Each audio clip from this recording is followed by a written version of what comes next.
Covering news where you live. This is 5 News.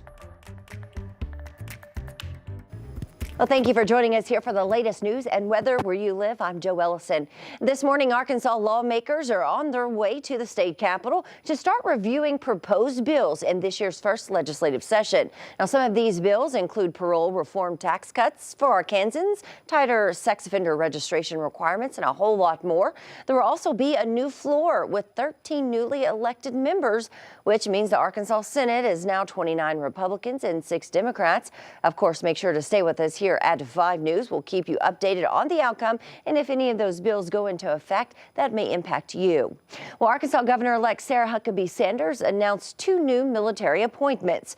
She announced those nominations of General John Stubbs and Major General Kendall Penn to her incoming administration. Now, Stubbs will lead the National Guard, while Penn will serve as VA Secretary. The two bring more than 70 years of combined military experience. Now, Sarah Huckabee Sanders also will become the first woman to be governor of Arkansas this week.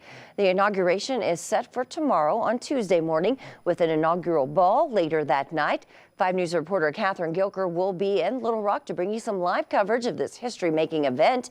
Again, that coverage can be found tomorrow on your 5 News shows and at 5newsonline.com. Now, before we get to other news of the day, let's get a check of that weather with meteorologist Zach Scott. Hey, Zach.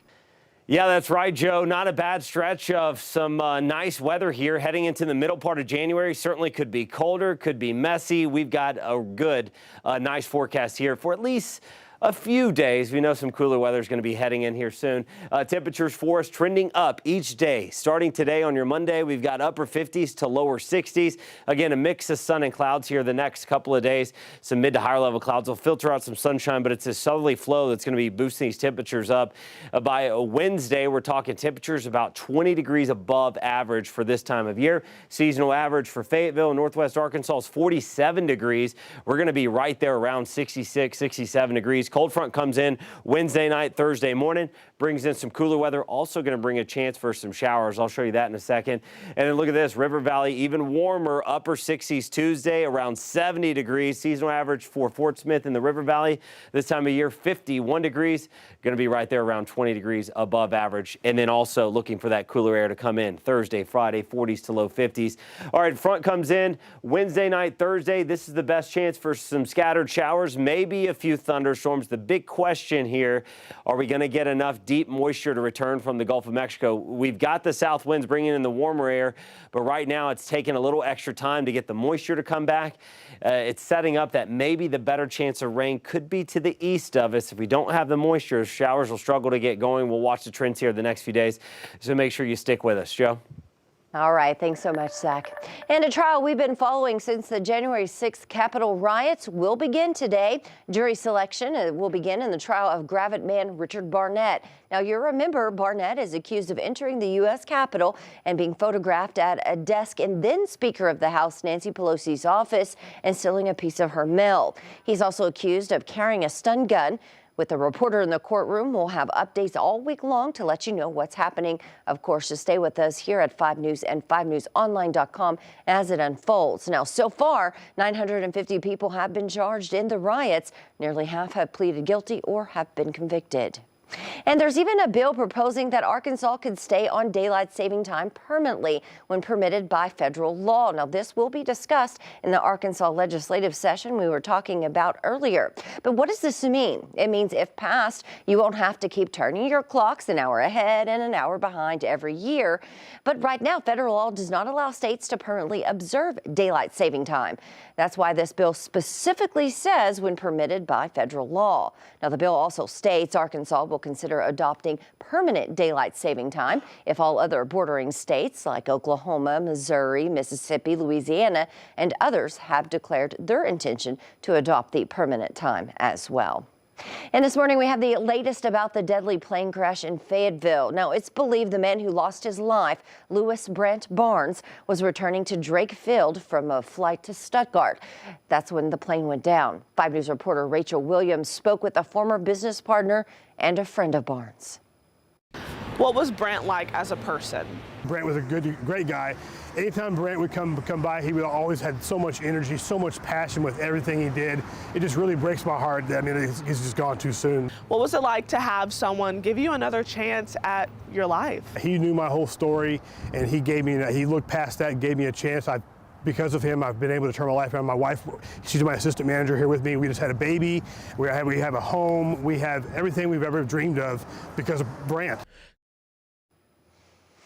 Well, we're still waiting to hear the initial report from the FAA. That report is expected to be released early this week. In the meantime, of course, we'll keep you updated with more about what may have caused this tragic crash.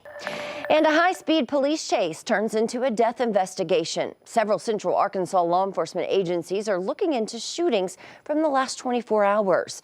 Early Sunday morning in Mayflower, police attempted to pull over Michael Helton. When he didn't stop, the authorities followed him through Conway. They say they deployed spike strips to stop the car.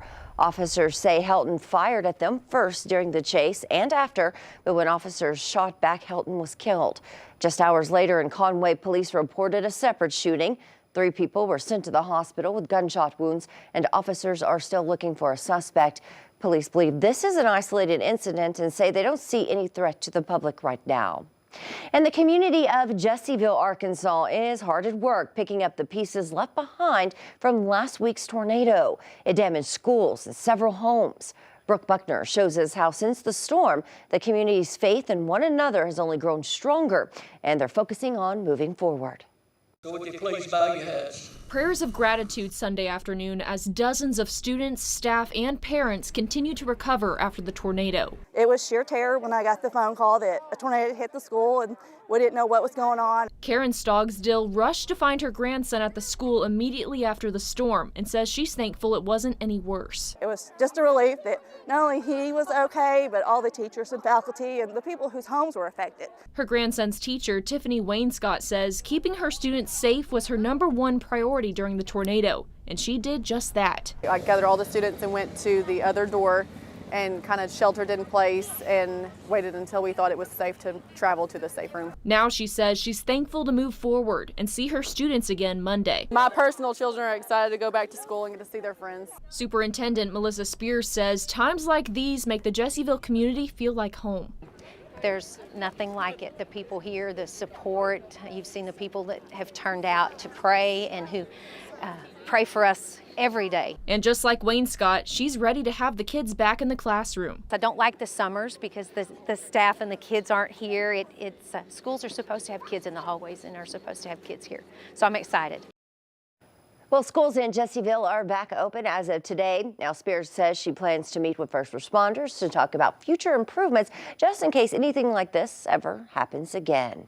Well, thank you for joining us here today for the latest news and weather where you live. I'm Jo Ellison. Catch up with us again tomorrow right here for more.